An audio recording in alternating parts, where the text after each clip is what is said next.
Everyone, स्वागत करती हूँ एक बार फिर से आप सभी का आज के सेशन में। आज का सेशन हमारा होने वाला है हिंदी शिक्षण विधियों के ऊपर। इससे पहले मैंने एक वीडियो बनाई थी जिसमें मैंने आप लोगों के साथ डिस्कस किया वाचन की विधियां, वाचन शिक्षण में हिंदी में जो विधियां होती है हम वो डिस्कस कर चुके हैं।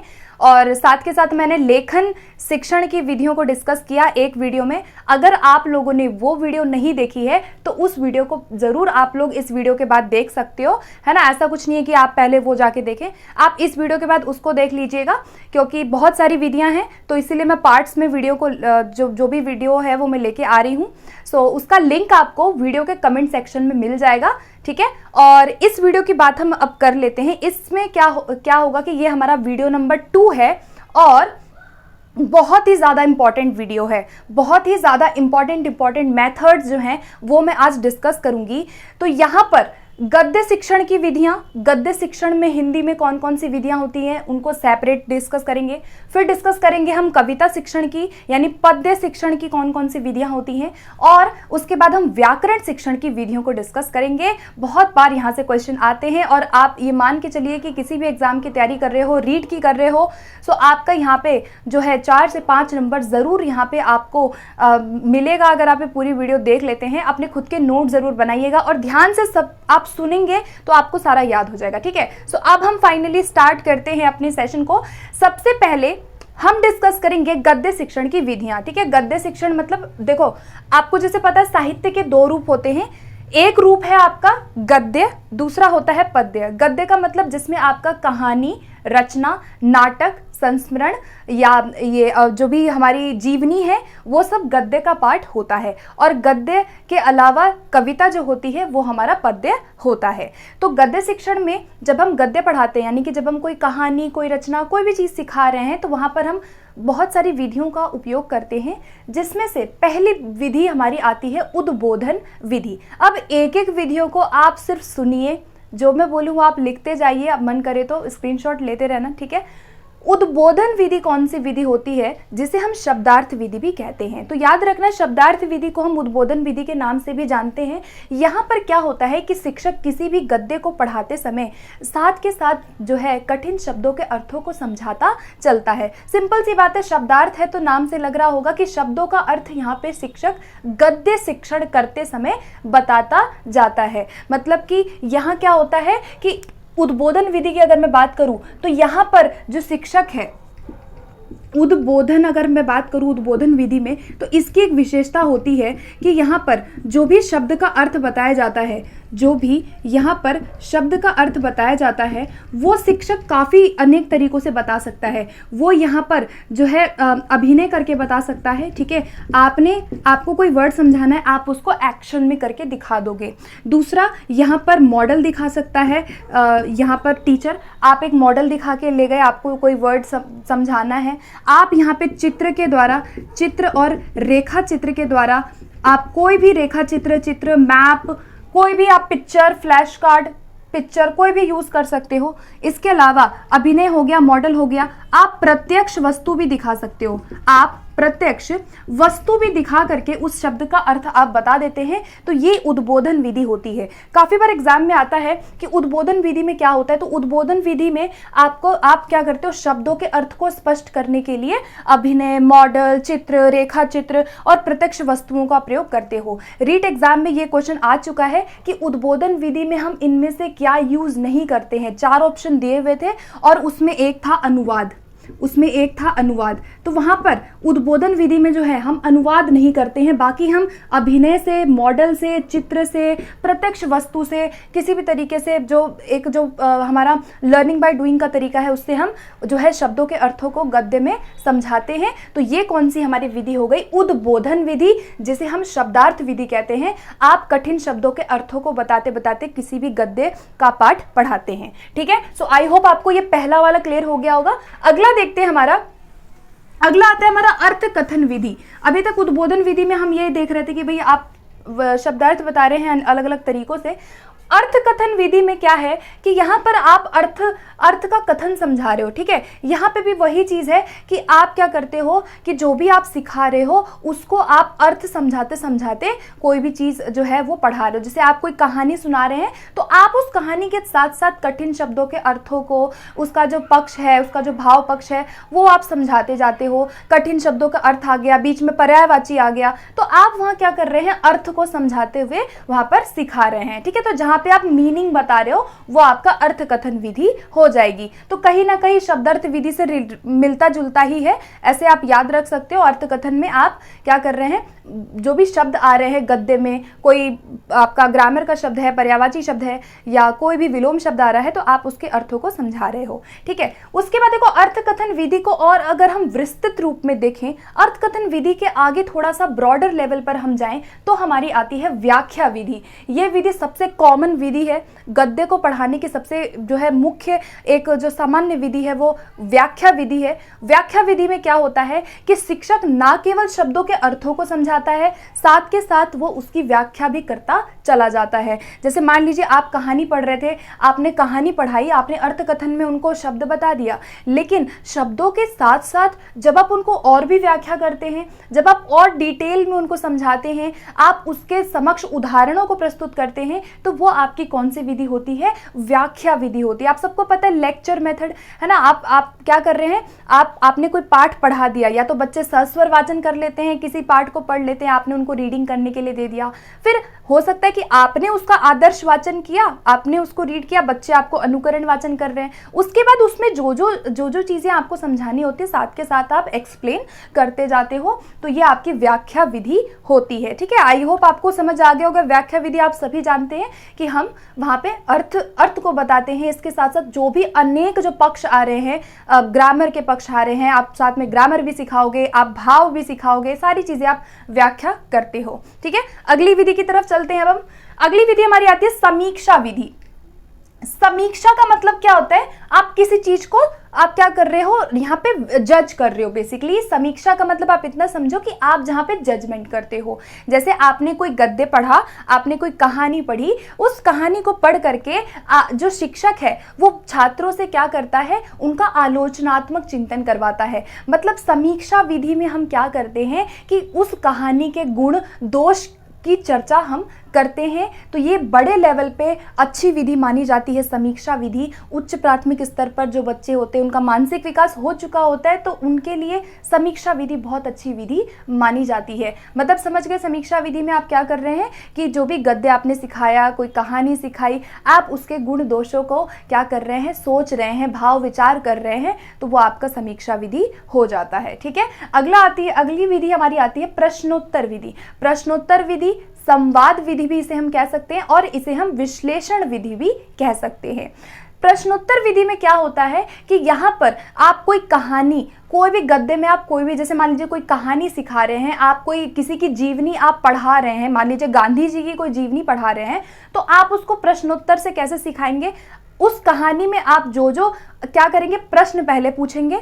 आप वहाँ पे बच्चों को प्रीवियस नॉलेज टेस्ट करते हैं, आप पूर्व ज्ञान बच्चों का टेस्ट करेंगे, उनसे प्रश्न पूछेंगे गांधी जी के बारे में, और जैसे जैसे बच्चा आंसर करेगा तो आप उसके साथ साथ उस कहानी को पढ़ाते चले जाते हो। तो यहाँ पर क्या होता है कि बच्चा एक्टिव है, यहाँ बच्चा आपको उत्तर दे रहा है, यहाँ पर संवाद को प्रोत्साहन बहुत ज्यादा मिलता है, इसीलिए इसे हम संवाद विधि भी कहते हैं।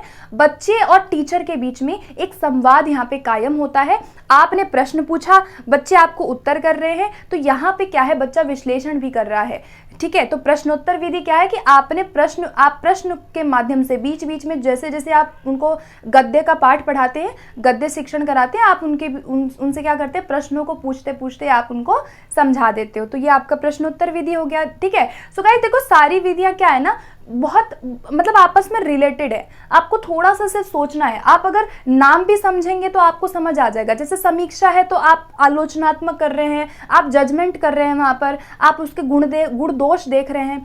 प्रश्नोत्तर है तो प्रश्न के माध्यम से आप सिखाएंगे उनको, ठीक है। तो आसान है, आपको सिर्फ समझना है। लास्ट आता है संयुक्त प्रणाली। संयुक्त प्रणाली का मतलब है कि जैसे कि मिक्स, संयुक्त का मतलब क्या होता है, मिक्स हो जाना।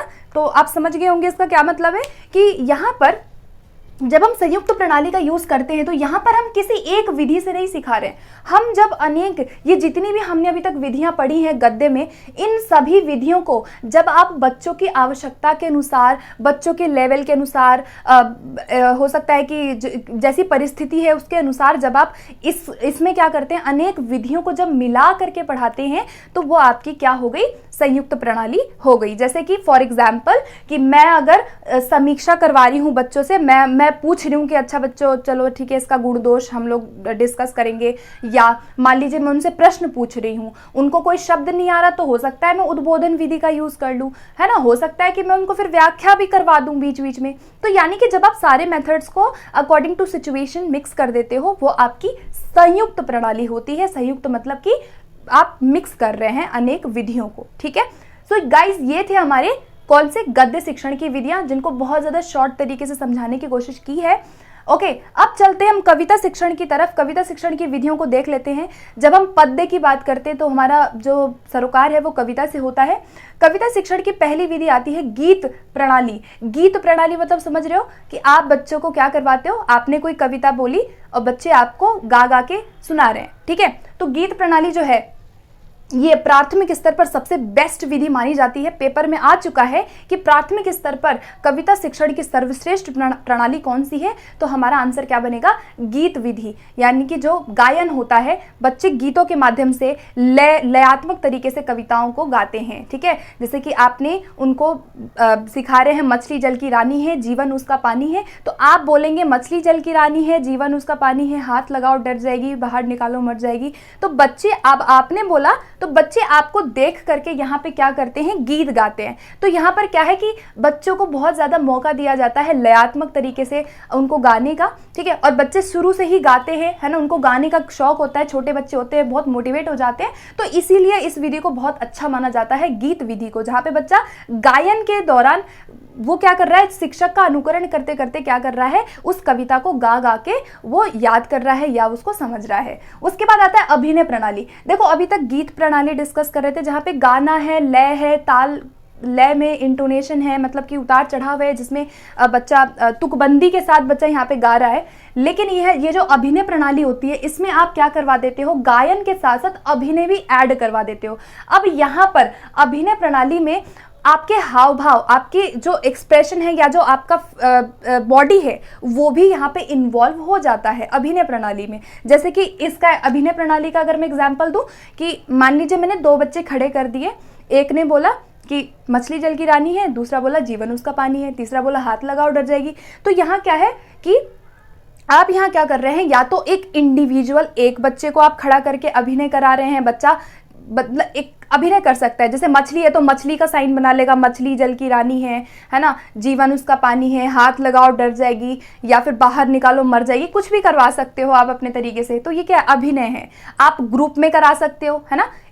एक बच्चे ने एक लाइन बोली, दूसरा बच्चा दूसरा लाइन बोल रहा है, तो ये क्या है, अभिनय है। आप यहाँ पे उनको एक्शंस भी करा रहे हो, ठीक है। सो गीत प्रणाली और अभिनय प्रणाली दोनों ही प्रणाली जो है ये प्राइमरी लेवल पे बेस्ट मानी जाती है। तो अगर आपसे पूछेगा प्राथमिक स्तर पर सबसे बेस्ट प्रणाली क्या है, तो ये है आपकी प्राथमिक स्तर पर सबसे अच्छी प्रणाली कविता को सिखाने की। उसके बाद आता है रसास्वादन। रसास्वादन का मतलब क्या होता है, रस का स्वादन करना, मतलब कि रस का मतलब समझ रहे हो ना, कविता में बहुत सारे रस होते हैं, है ना। तो आप यहाँ क्या करते हो, बच्चों को मौके देते हो कि वो उस कविता को फील करे, रस की अनुभूति उनको हो, ठीक है। काफी सारी रस की कविताएं होती हैं, जैसे कोई देशभक्ति कविता है तो उनके अंदर वीर रस की कविताएं होती हैं, कुछ श्रृंगार रस की होती हैं, कुछ जो है आपके बहुत सारे रस होते हैं, ठीक है। करुणा रस होते हैं जो माँ का प्रेम दिखा रहा है।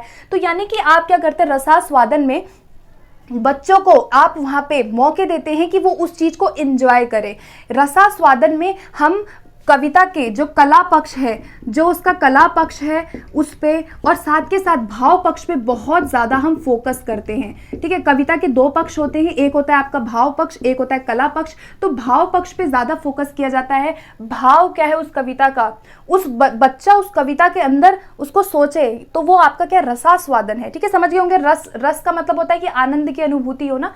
तो रसास्वादन में बच्चे को आप मौके देते हैं कि वो ज़्यादा से ज़्यादा भाव पक्ष को समझे, वो रस की की अनुभूति करें। ठीक है, उसके बाद नेक्स्ट देखते हैं, अगली विधि हमारी आती है, अगली विधि है शब्दार्थ विधि या फिर अर्थबोध विधि। शब्दार्थ विधि क्या है? शब्दार्थ विधि है कि कविता जब आप सिखा रहे हैं तो उसके बीच बीच में जो भी वहां पर शब्दार्थ आ रहे हैं, कठिन शब्द के अर्थ आ रहे हैं, आप उन शब्दों को समझाते जाते हैं, अर्थ का बोध आप कराते जाते हैं। देखो सेम ऐसा ही है जैसे हमने गद्य में पढ़ा कि आप शब्दों को बता रहे हैं, ऐसे ही यहाँ पे भी क्या है, आप कविता के दौरान कोई शब्द, जैसे मान लीजिए कविता के दौरान कितने सारे ऐसे हमारे शब्द आते हैं जो बच्चों को नहीं पता रहता, तो वहां पर आप कविता पढ़ाते पढ़ाते उनके शब्दों का जो मीनिंग है वो आप समझाते जाते हो, तो वो आपका शब्दार्थ या अर्थबोध विधि हो जाती है। ठीक है, सिंपल सा है कि भाई उस शब्द का मतलब नहीं आ रहा, आप उसको समझा रहे हैं, और कठिन शब्दों का जहां जहां अर्थ आ रहा है आप उसको शब्दार्थ के द्वारा आप उनको समझा रहे हैं। ठीक है,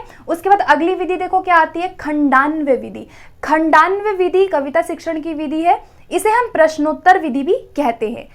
क्यों कहते हैं? खंडान्वय का मतलब होता है खंड कर देना, यानी टुकड़े कर देना। यहां पर खंडान्वय विधि की जब हम बात करते हैं, ठीक है, खंडान्वय में क्या होता है कि आप कविता को जो है भागों में विभाजित कर देते हैं। कविता को 2 भागों में या 2 से 3 भागों में हम क्या कर देते हैं, कविता को भागों में विभाजित कर देते हैं। ठीक है, विभाजित कर देते हैं, और जब हम यहाँ पे विभाजित करते हैं तो उसके बाद क्या होता है कि आप जैसे मान लीजिए ये कविता है, मान लीजिए झांसी की रानी वाली कविता है, खूब लड़ी मर्दानी, वो तो झांसी वाली रानी थी, है ना, वही चमक उठी सन 57 में वह तलवार पुरानी थी। तो मान लीजिए कविता है, आप उसको 2 भाग में विभाजित कर देंगे पहले। ठीक है, उसके बाद आप पहले इस वाले को आप बताएंगे।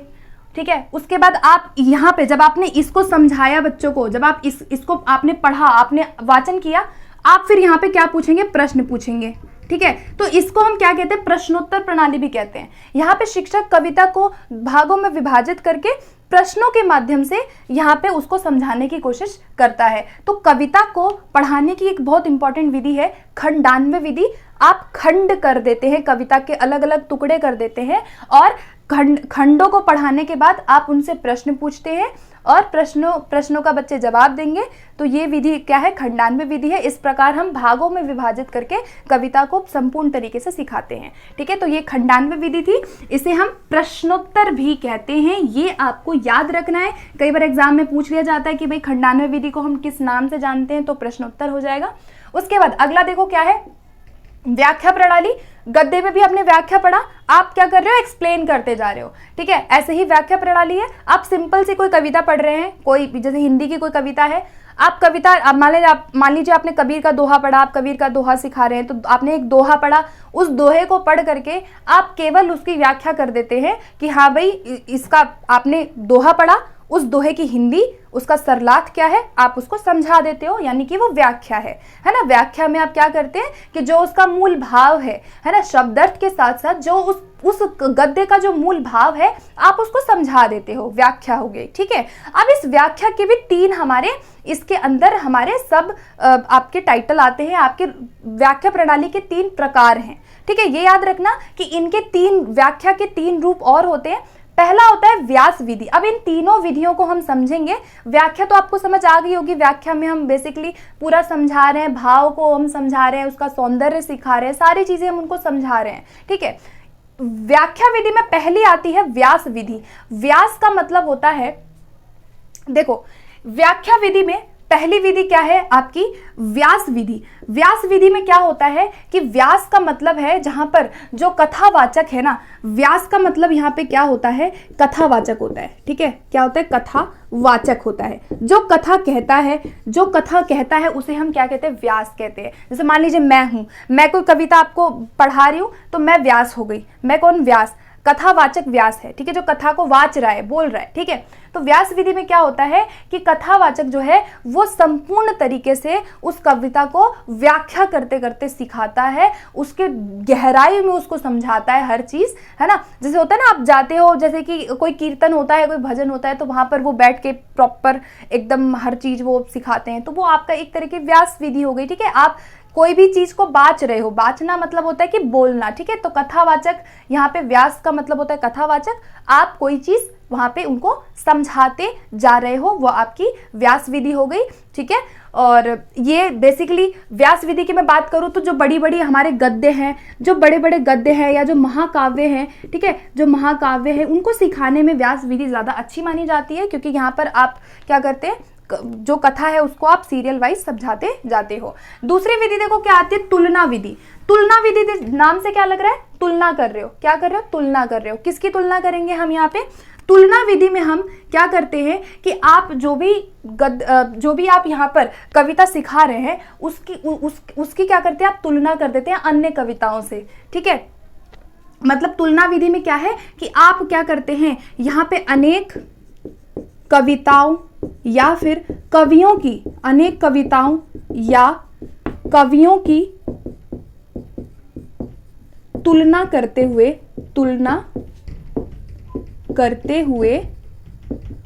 कविता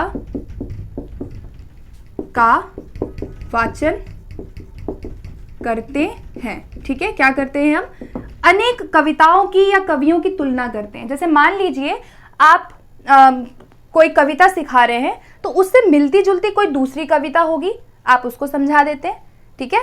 जैसे कि मान लीजिए मैथिली शरण गुप्त हैं, जयशंकर प्रसाद हैं, इनकी कविताएं हैं, इनकी एक ही कैटेगरी की होती हैं कविताएं, और महादेवी वर्मा जो हैं उनकी कविताएं थोड़ी अलग होती हैं। तो आप क्या करते हैं कि जो सेम है, जो कवि हैं जो एक प्रकार की कविताएं लिखती हैं, आप उन दोनों के बीच तुलना करते हो कि अच्छा उसकी कविता में ऐसा था, उसकी कविता में ऐसा था। मान लीजिए 2 देशभक्ति कविताएं, आपके पास 2 कविताएं हैं एक ही किताब में, एक देशभक्ति कविता आप बच्चों को सिखा रहे हैं, दूसरी देशभक्ति कविता है, तो आप उन दोनों कविताओं का क्या करते हैं, तुलना करते हुए बच्चों को यहाँ पे कविता का ज्ञान कराते हैं तुलना विधि में। तो तुलना विधि नाम से लग रहा है कि ये आपकी क्या है, तुलना विधि की जो है व्याख्या प्रणाली के अंदर आती है। आप यहाँ अनेक कविताओं या कवियों की या अनेक जो पद्य हैं उनकी तुलना करते हुए आप कविता को सिखाते हैं। जैसे 2 कवि हैं तो दोनों कवियों के बीच कंपैरिजन कि हाँ वो कवि ऐसा लिखता है, वो कवि उस कवि का जो है कविता ऐसा है, उस कवि की कविता ऐसी है। आप दोनों के बीच जब कंपैरिजन करवाते हो तो उसको हम कहते हैं तुलना विधि। यहाँ पे बच्चे कंपेयर करते हुए कविता को समझते हैं कि हाँ इस कविता में ऐसा दिया हुआ है, उस कविता में ऐसा दिया हुआ है, तो ये क्या है, एक तुलना विधि हो जाती है, ठीक है। उसके बाद अगली विधि देखो क्या आती है, अगली आती है समीक्षा विधि। समीक्षा विधि जो है वो बड़े लेवल पे बहुत अच्छी मानी जाती है, यानी कि ये जो है उच्चतर स्तर पर, यानी कि उच्च स्तर पर ये बहुत अच्छी मानी जाती है। ये जो है प्राइमरी लेवल पर हम इसको यूज नहीं कर सकते, क्योंकि समीक्षा विधि में समीक्षा करने के लिए उचित मानसिक विकास होना जरूरी है। तो उच्च लेवल पे सबसे अच्छी विधि है समीक्षा विधि। जैसे कि अभी हमने यहाँ पे गद्य में भी हमने समीक्षा विधि पढ़ा था। आप क्या कर रहे हैं, यहाँ पे कविता के क्या करते हैं, गुण दोषों की चर्चा करते हैं, गुण दोषों की आप चर्चा करते हैं, ठीक है। चर्चा करते हुए कविता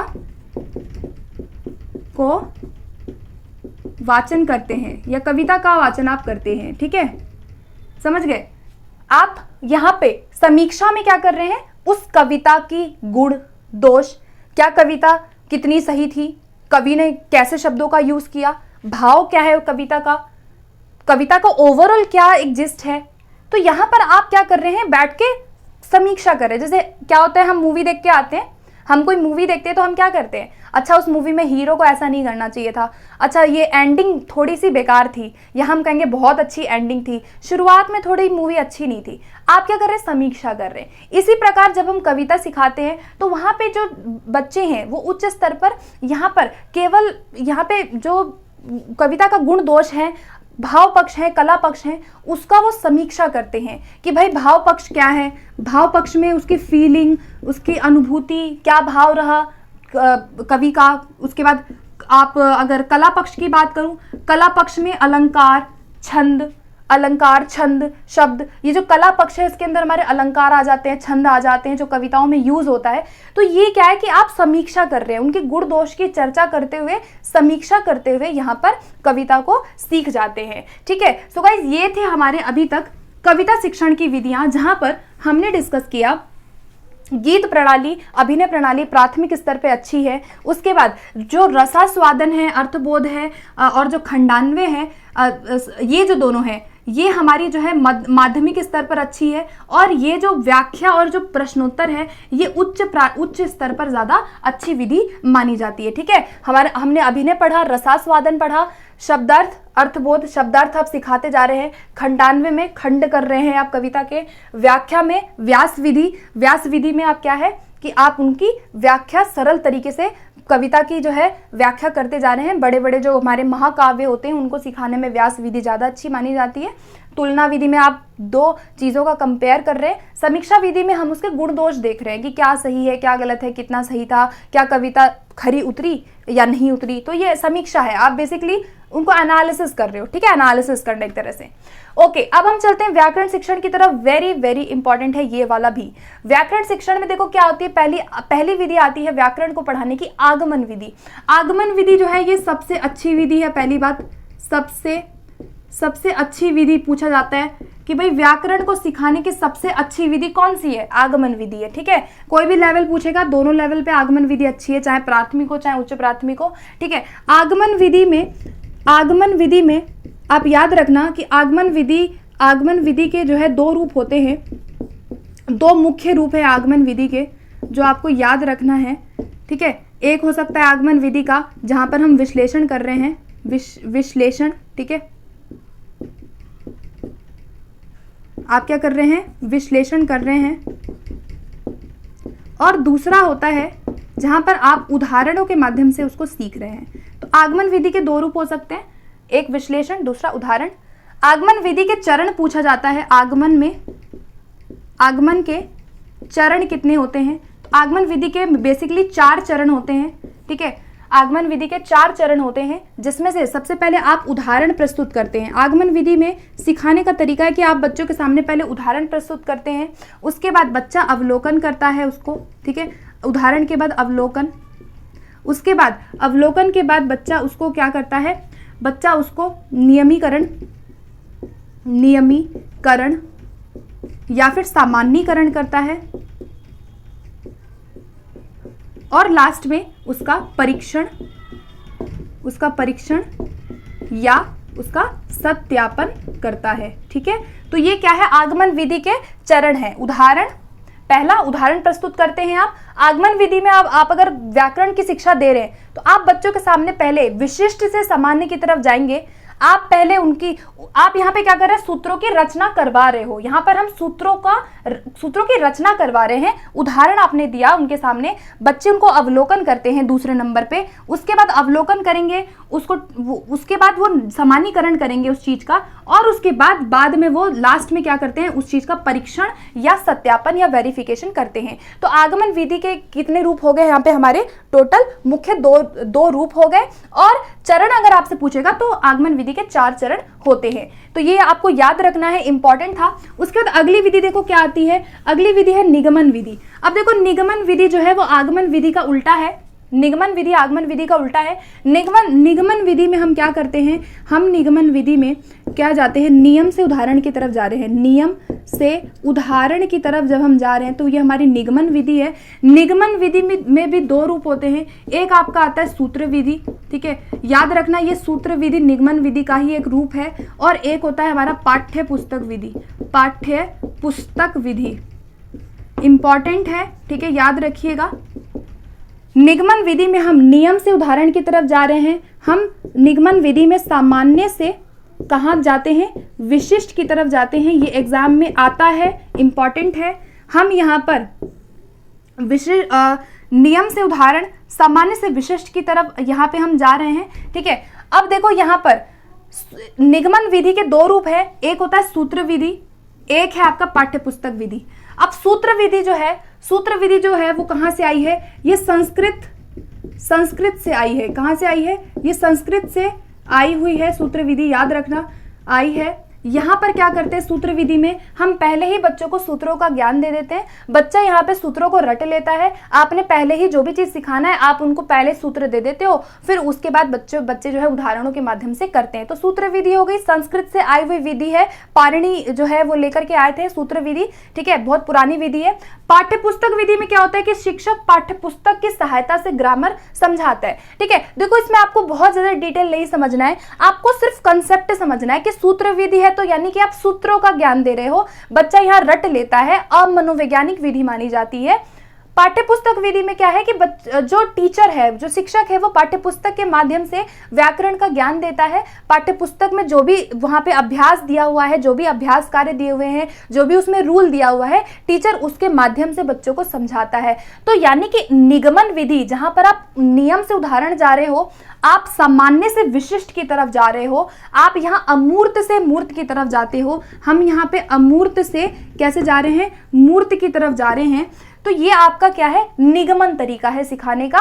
ये जो निगमन विधि है, ये कैसी विधि मानी जाती है, अमनोवैज्ञानिक विधि मानी जाती है।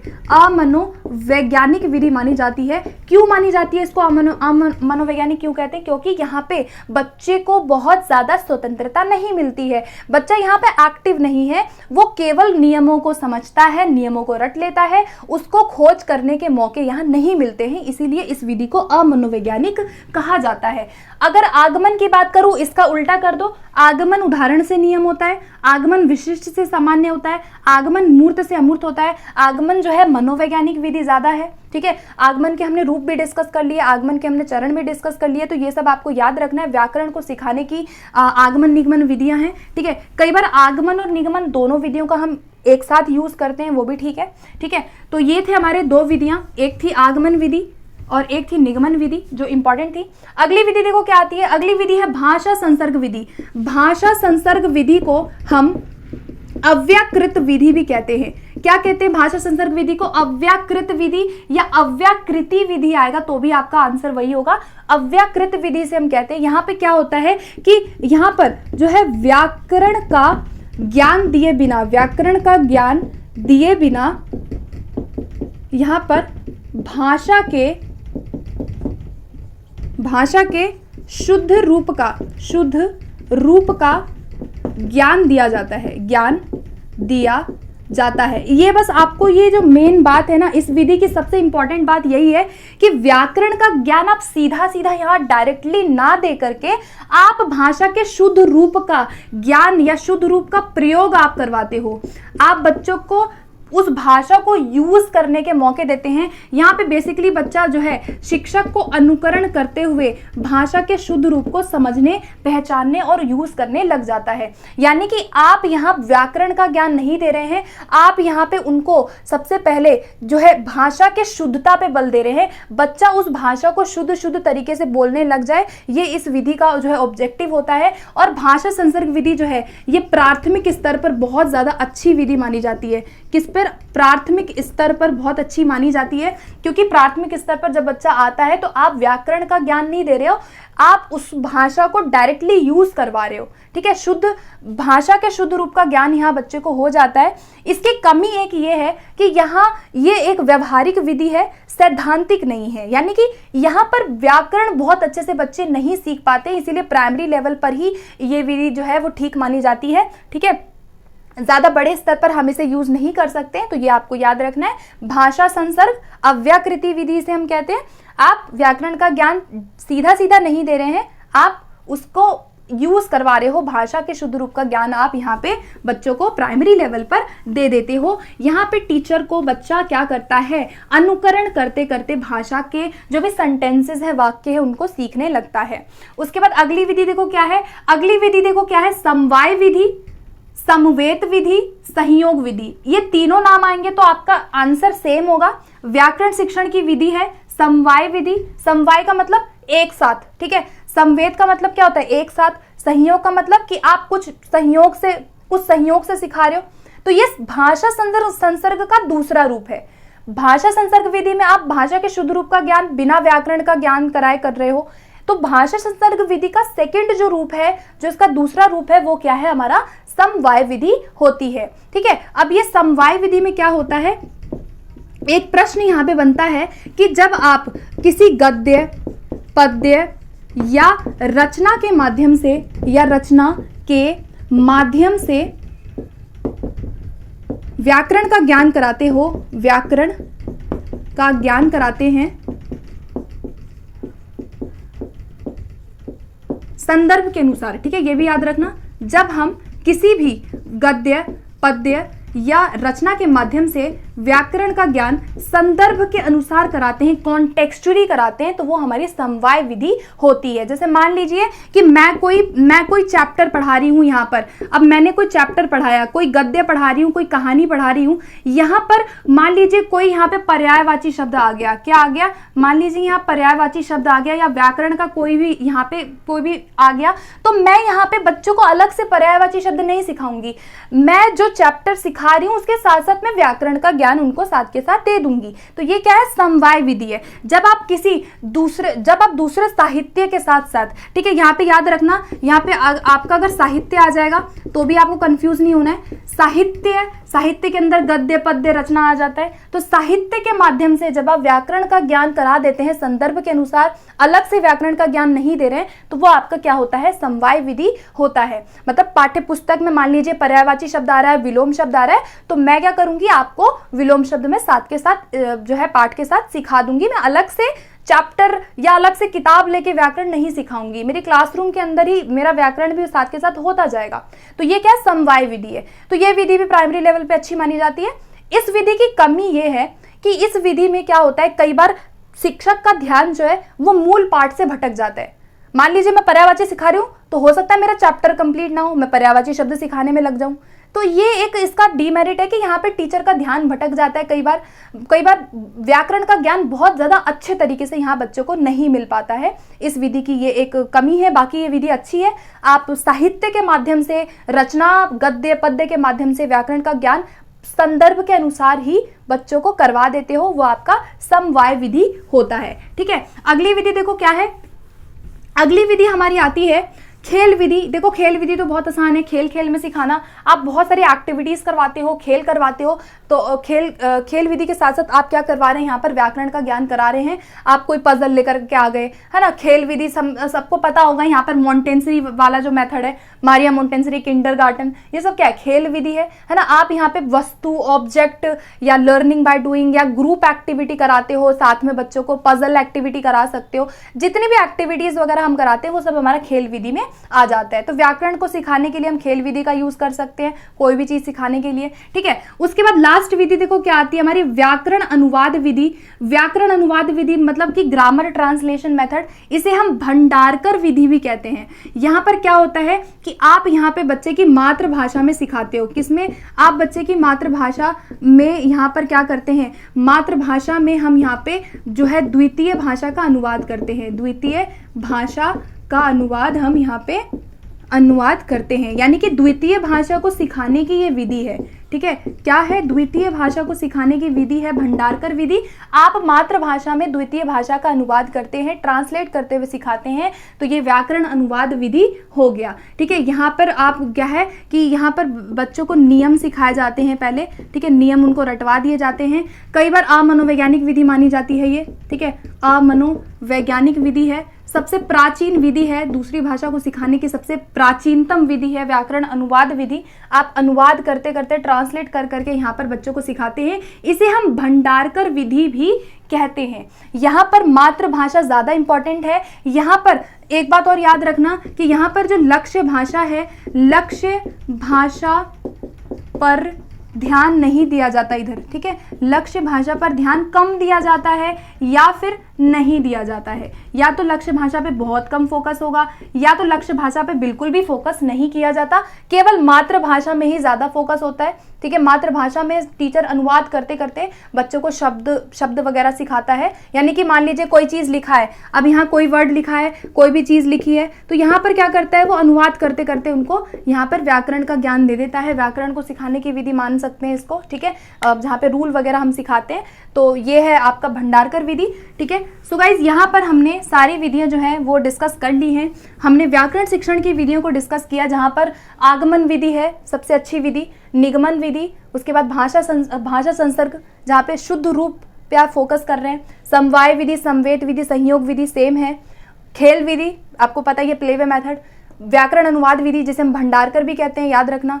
उसके बाद हमने कविता की कुछ विधियों को डिस्कस किया, गीत, अभिनय प्राइमरी लेवल पर, रसास्वादन, शब्दार्थ, ये जो दोनों विधियां हैं ये आपका जो है माध्यमिक स्तर पर अच्छी हैं।